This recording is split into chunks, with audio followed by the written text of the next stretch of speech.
గ్రీకుల గణన విధానం అర్థమెటికా, లాజిస్టికా, ఫిలాసఫికా, ప్లెటోనికా. గ్రీకుల గణన విధానం లాజిస్టికా. సెకండ్ బిట్ 50 మార్కులకు నిర్వహించే సంగ్రహణాత్మక మదింపులో సమస్య సాధన శాతము 25%, 30%, 40%, 50%. 50 మార్కులకు నిర్వహించే సంగ్రహణాత్మక మదింపులో సమస్య సాధన శాతం 50%. థర్డ్ బిట్ గణిత గ్రంథాలయంలో ఉండవలసిన ముఖ్య గ్రంథం తరగతి పాఠ్యపుస్తకాలు, ఎక్కాల పుస్తకం, గణిత డిక్షనరీ, అభ్యాస పుస్తకం. గణిత గ్రంథాలయంలో ఉండవలసిన ముఖ్య గ్రంథం గణిత డిక్షనరీ. నెక్స్ట్ CCM అనగా కంటెంట్ కమ్ మెథడాలజీ. CCM అనగా content come methodology. Next fifth bit ప్రాథమిక స్థాయిలో గణిత విద్య యొక్క ప్రధాన గమ్యం గణితాన్ని సులభతరం చేయడం. నెంబర్ 2 పిల్లల ఆలోచనలను గణితీకరించడం. నెంబర్ 3 గణిత పాఠ్య ప్రణాళికను తయారు చేయడం. నెంబర్ 4 రోజువారీ జీవితంలో వాడే గణితాన్ని అర్థం చేసుకోవడం. ప్రాథమిక స్థాయిలో గణిత విద్య యొక్క ప్రధాన గమ్యం పిల్లల ఆలోచనలను గణితీకరించడం. నెక్స్ట్ ఇది సమస్య పరిష్కార పద్ధతి కాదు.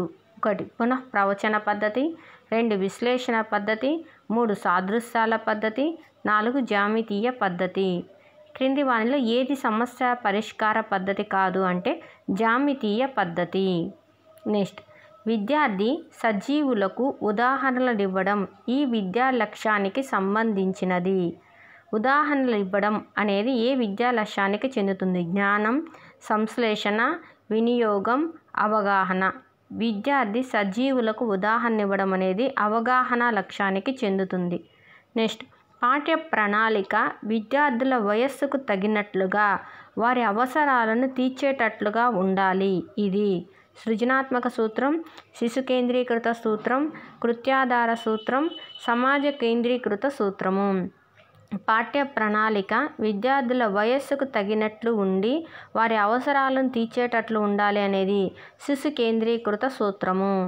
చెట్లను నాటాల్సిన అవసరాన్ని వివరిస్తూ 2 నినాదాలు రాయండి అనే ప్రశ్న ఏ విద్యా ప్రమాణానికి చెందుతుంది?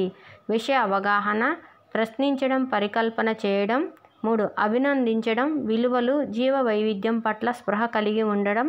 4 సమాచార నైపుణ్యాలు, ప్రాజెక్టు పనులు. చెట్లను నాటాల్సిన అవసరాన్ని వివరిస్తూ 2 నినాదాలను రాయండి అనే ప్రశ్న ఏ విద్యా ప్రమాణానికి చెందుతుంది? అభినందించడము, విలువలు, జీవ వైవిధ్యం పట్ల స్పృహ కలిగి ఉండడం అనే విద్యా ప్రమాణానికి చెందుతుంది. నెక్స్ట్ భావావేశ రంగానికి సంబంధించిన లక్ష్యము వైఖరులు, జ్ఞానం, అవగాహన, నైపుణ్యం. ఇక్కడ భావావేశ రంగం అంటే గ్రహించడం, ప్రతిస్పందించడం, విలువ కట్టడం, వ్యవస్థీకరణం, శీలస్థాపనం అని వస్తుంది. ఇక్కడ వైఖరి అనేది ఏంటంటే భావావేశ రంగానికి చెందిన లక్ష్యం. జ్ఞానం, అవగాహన అనేది జ్ఞానాత్మక రంగానికి చెందింది. నైపుణ్యం అనేది మానసిక చలనాత్మక రంగానికి చెందింది. సో ఇక్కడ అడిగింది ఏంటి? భావావేశ రంగానికి సంబంధించిన లక్ష్యం అంటే వైఖరి. Next 11th bit Eshwari Bai Patel committee 6, 7వ తరగతులకు సంబంధించి ప్రోత్సహించాలని సూచించిన విద్యార్థి భాగస్వామ్య పద్ధతి. 1 తులనాత్మక అధ్యయన పద్ధతి, 2 కృత్యాధార పద్ధతి, 3 పరికల్పన పద్ధతి, 4 ప్రశ్నోత్తర పద్ధతి.